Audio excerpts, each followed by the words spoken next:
My name is Alex, and today I'll be presenting this book, The 21 Irrefutable Laws of Leadership by John C. Maxwell. Now, a couple of important things to remember when I'm summarizing these 21 different laws. The first thing is, always to remember that no one does all these 21 laws well. No one executes them perfectly. The second thing to remember is that leadership requires the ability to do more than just one thing well. And as we go on in discussing these laws, I think it'll be apparent that balance is a very important quality to have in being a leader. The last thing that I ask everyone to remember is that growth equals change.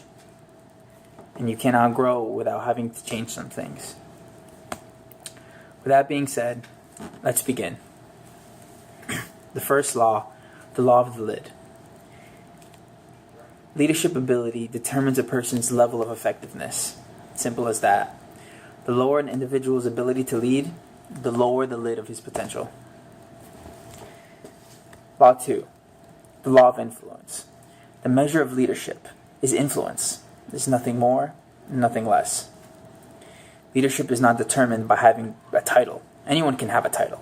It doesn't matter if you are a CEO, a pastor, director, manager, or if you happen to be the man of the house. You're not a leader if people do not follow your lead. Law 3, the law of process. Leadership develops daily, not in a day. This means that you can tell where a person will end up by watching their daily habits and by seeing what priorities they have. Law 4, the law of navigation. John said it best in the book. Anyone can steer a ship, but it takes a leader to chart the course. A good leader remains focused. Controlling your direction is better than being controlled by it. Law 5, the law of addition. Leaders add value by serving others. John Maxwell says that we add value to others when we truly value them and intentionally make ourselves valuable to them. Law 6, the law of solid ground. Trust is the foundation of leadership. No leader can break trust with his people and expect to keep influencing them day after day. Law 7, the law of respect. People naturally follow leaders who are stronger than themselves. As soon as people lose respect for you, your influence over them will disappear. Law 8, the law of intuition. Leaders evaluate everything with leadership biases, based on facts and instinct, as well as other ever-changing factors such as employee morale, organizational momentum, and relational dynamics. Law 9, the law of magnetism. Who you are is who you attract. Simple as that.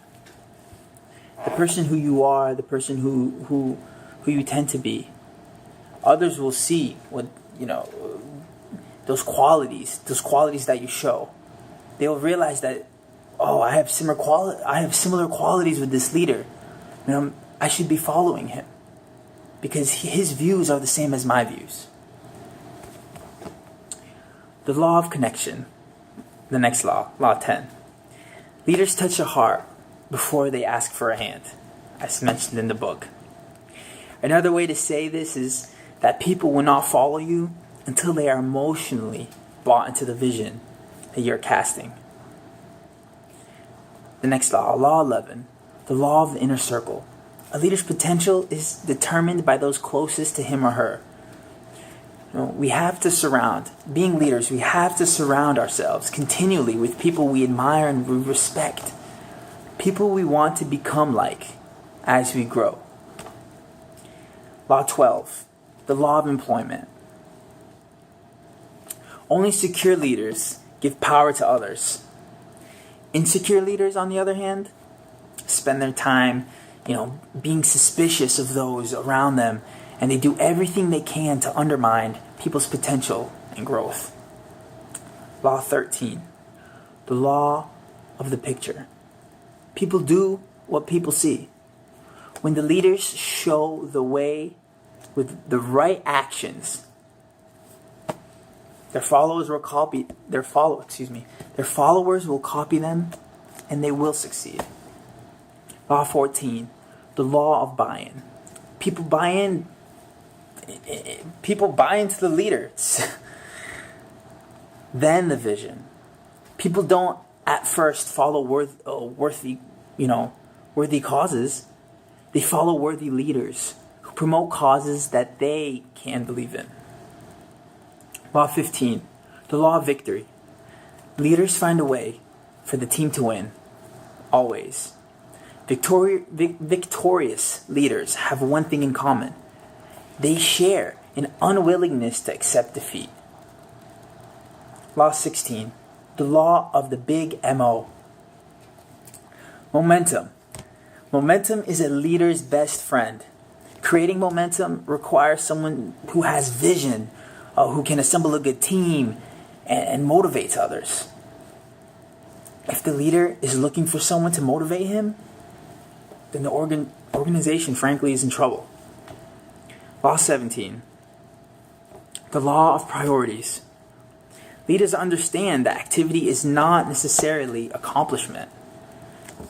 When we don't prioritize our time, we will often look back wondering where it all went. It's important to actually be doing something with the time that we have.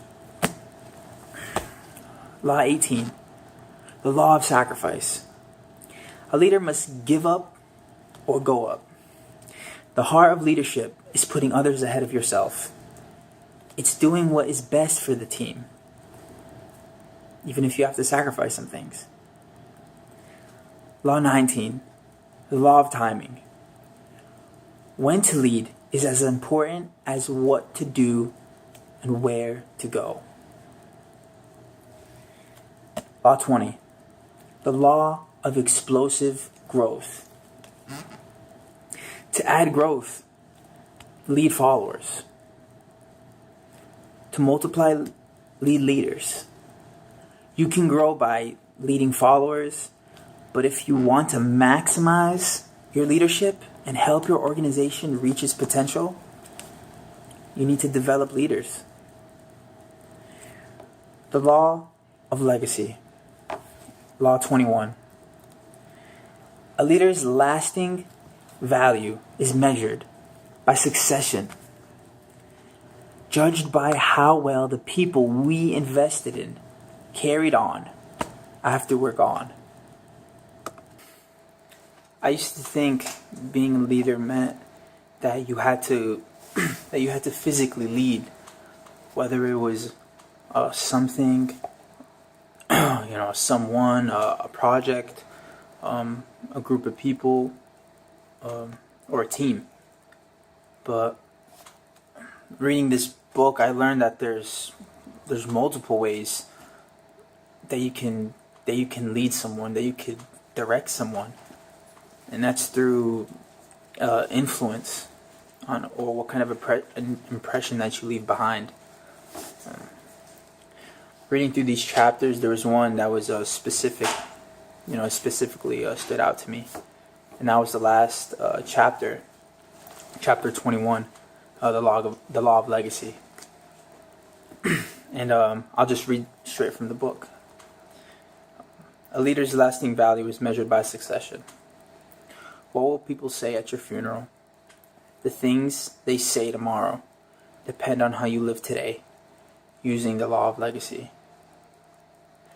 And the biggest takeaway I got from this book was probably during that last chapter.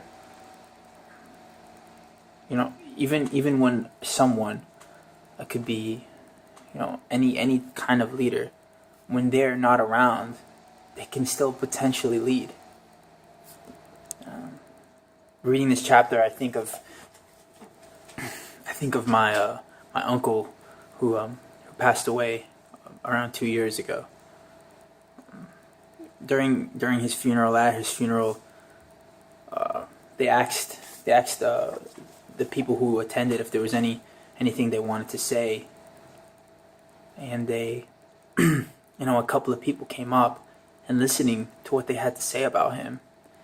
It was incredible because they were all stories that involved him leaving an impression on these people, an impression that changed the way they lived. And so you can even say that he essentially led these people to live better lives, to see things differently. And isn't that what leadership is? Not just leading someone to something, but to change their perspective, to do things that transforms them, makes them into a better individual, and someone who can potentially pass that along to others. And that's how I saw the law of legacy through my uncle. Even though he wasn't around, and even though he's not around anymore, it's through his legacy that he's still leading others. And he even has the potential to lead even more people, because it's those people that he left that legacy to that they will leave it to others. And then those people will show others.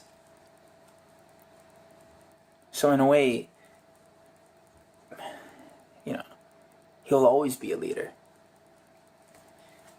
And that was the biggest takeaway that I got from the book. That chapter was the one that spoke the most to me.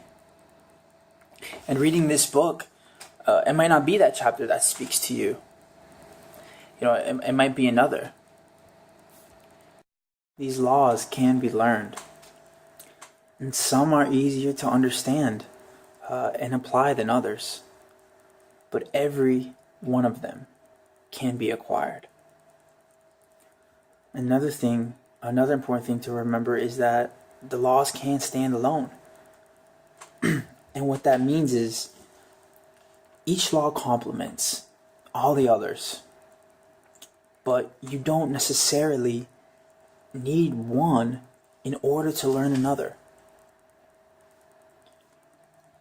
Another key point is that the laws, they carry consequences with them.